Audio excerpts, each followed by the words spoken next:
আদালত অবমাননার দায়ে তাকে সাজা দিয়েছিল এবং সেই সাজার কারণে সে চাকরি থেকে বরখাস্ত হয়েছিল।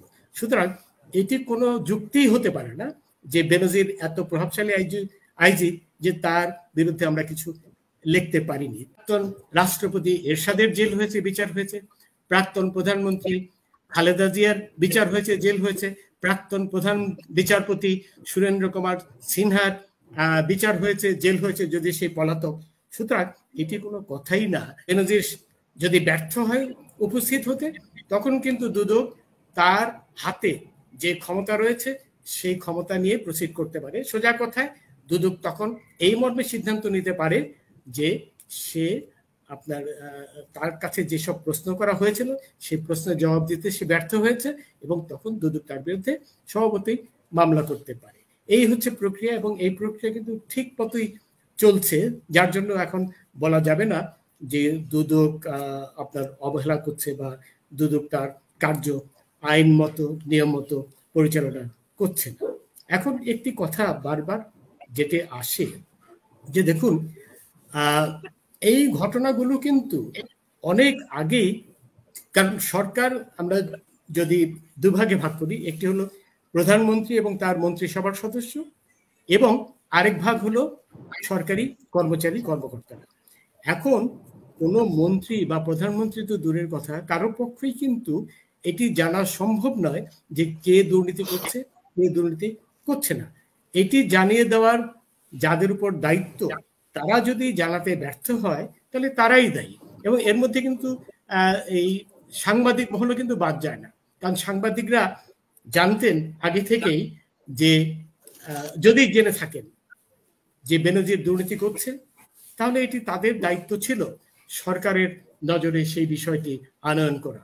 এখানে সেদিন দেখতে পেলাম যে দৈনিক স্টার পত্রিকার সম্পাদক মাহফুজ আনাম সাহেব, উনি বলেছেন যে উনি যদি বলে থাকেন, আমি এই মর্মে একটি পোস্ট পেয়েছি, উনি নাকি বলেছেন, আমি নাকিই বলছি কারণ আমি তো নিশ্চিত হতে পারছি না, উনি নাকি বলেছেন যে আমরা বেনজিরের দুর্নীতি সম্পর্কে জানতাম, কিন্তু সে এত প্রভাবশালী একজন আইজি ছিল যে আমরা সাহস পাইনি তার বিরুদ্ধে কিছু লেখার, কারণ আমরা নিশ্চিত হতে পারিনি যে সরকার আমাদের পক্ষে থাকবে।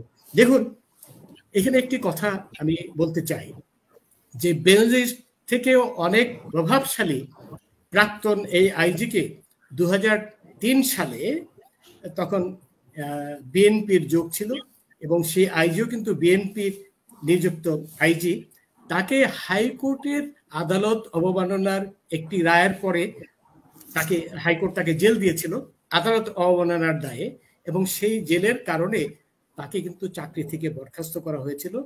এবং সেই আইজি, তার নাম বোধহয় শহীদুল হক, আমি যতটুকু মনে করতে পারি, অত্যন্ত প্রভাবশালী আইজি ছিল, বেনজিরের থেকে অনেক বেশি প্রভাবশালী আইজি ছিল। কিন্তু তাকে হাইকোর্ট আদালত অবমাননার দায়ে তাকে সাজা দিয়েছিল এবং সেই সাজার কারণে সে চাকরি থেকে বরখাস্ত হয়েছিল।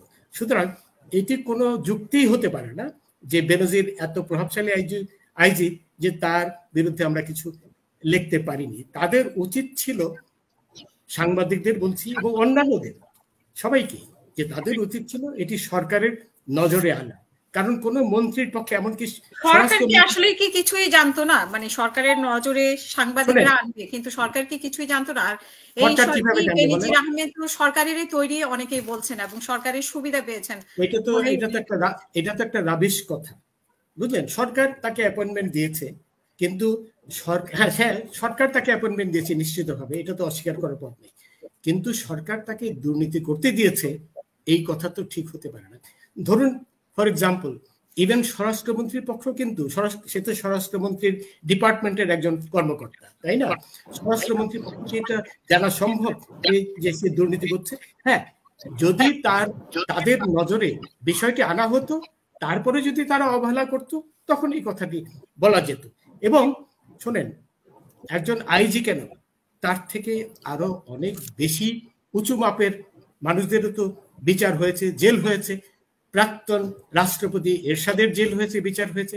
প্রাক্তন প্রধানমন্ত্রী খালেদা জিয়ার বিচার হয়েছে, জেল হয়েছে।